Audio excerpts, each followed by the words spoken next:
உலக ரசிகர்களுக்கு எனது பொங்கல் வாழ்த்துக்கள். பொங்கலோ பொங்கல், பொங்கலோ பொங்கல்.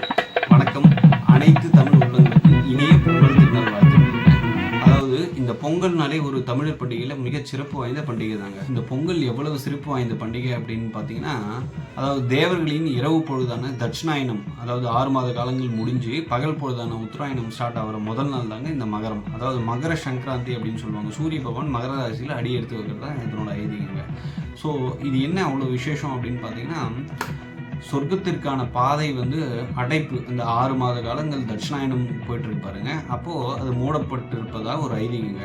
இப்போ மகாபாரதத்தில் கூட பார்த்தீங்கன்னா, பிதாமகர் பீஷ்மர் அம்பு படுக்கையால் படுத்துட்டு இருப்பாருங்க. தன்னோட உயிர் துறக்க மாட்டார்.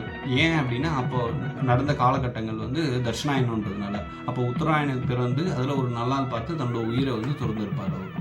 ஸோ இதனால தான் ஒரு பழமொழியே வந்துச்சு, தை பிறந்தால் வழி பிறக்கும். என்னென்னா, தை மாதம் பிறந்துச்சு அப்படின்னா அந்த சொர்க்கத்திற்கு பாதை திறக்கப்படுறது தான் ஐதீகம். ஆனால் மார்கழி மாதத்தில் ஒரு நாள் மட்டும் அந்த வைகுந்த ஏகாதசி அன்னைக்கு இருக்கிறவங்களுக்கு பார்த்தீங்கன்னா மோட்சம் கிட்டுன்றது ஒரு ஐதீகம். அந்த ஒரு நாள் மட்டும் அது எக்ஸப்ஷனல் உண்டு. அது வேறு. இந்த மகர ராசியோட மற்ற சிறப்பு என்னன்னு பார்த்தீங்கன்னா, இந்த மகர ராசி அப்படின்னாலே சனி பகவானோட சொந்த வீடு ஆயிடுச்சுங்க. அப்போது தொன்று நம்ம வழக்கம் என்ன அப்படின்னு பார்த்தீங்கன்னா, அடிவெள்ளி கிழங்குன்னு ஒரு கிழங்கு இருக்குங்க. அதாவது கருநீல கலரில் இருக்கும். சனியோட கலரான கருநீலத்தில் அடிவெள்ளி கிழங்குன்னு ஒரு கிழங்கு இருந்துச்சு. அதை வச்சு கண்டிப்பாக நம்ம படைக்கிறது ஒரு வழக்கமாக இருந்துச்சு. இப்போ அது மருவி மறந்துட்டே இருக்கும். கண்டிப்பாக அந்த கிழங்கு வச்சு படைக்கிறதுன்றது ரொம்ப சிறப்பு. ஏன்னா அது மகர ராசியின் அதிபதி சனி பகவான்ன்றதுனால. அடுத்து பார்த்தீங்கன்னா, இந்த மகர ராசியில் செவ்வாய் பகவான் உச்சமடைகிறாரு. அப்போது செவ்வாய்னாலே நிலக்காரகன், மண்காரகன் ஆயிடுறாரு. அப்போ புதிய மண் பாத்திரங்கள், ஒரு பானை, புதிய பானையில் தான் நம்ம பொங்கல் வைக்கிறது ஐதீகம். அதுக்காக செவ்வாய் பகவானுக்கு ஒரு பரிகாரத்தையும் அதில் நம்ம சேர்த்துட்டோம். நெக்ஸ்ட் பார்த்தீங்கன்னா, குரு பகவான் நீச்சமடைகிறது. குரு பகவான் ஆச்சு, அவர் தானே எல்லா சுபத்துவத்தையும் கொடுக்குறவர். அவர் நீச்சமாகலாமா? சரி, அதுக்கு ஒரு பரிகார வரையை கையாளுறோம். என்ன அப்படின்னா, மஞ்சள் கிழங்கு, மஞ்சள் பூசணி, குருனா இனிப்பு, கரும்பை அதோட நம்ம சேர்த்துக்கிறோம்.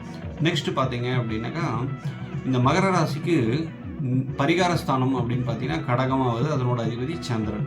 அப்போது இந்த பொங்க பானையில் என்ன வைக்கிறோம் அப்படின்னா, சந்திரனோட உணவான தானியமான நெல் அல்லது பச்சரிசி அதில் போட்டு நல்ல நிறைஞ்சி பொங்கி வழியணுங்க.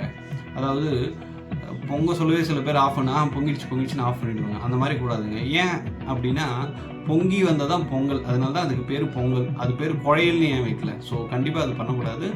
அது நல்லா நிறைஞ்சி பொங்கி வரணும். அந்த பொங்கி வர சொல்ல சூரிய பகவானை கையெடுத்து பொங்கலோ பொங்கல்னு கோஷமிட்டு நம்மளோட நன்றியை தெரிவிக்கிறோங்க. ஸோ இந்த மாதிரி பல அற்புதமான விஷயங்களை ஒரு பரிகார முறையிலேயே பண்டிகையாக மாட்டின நம்ம தமிழர் பண்பாட்டை நம்ம போற்றுவோம். இதை எல்லாரும் பயன்படுத்திங்க. நன்றி.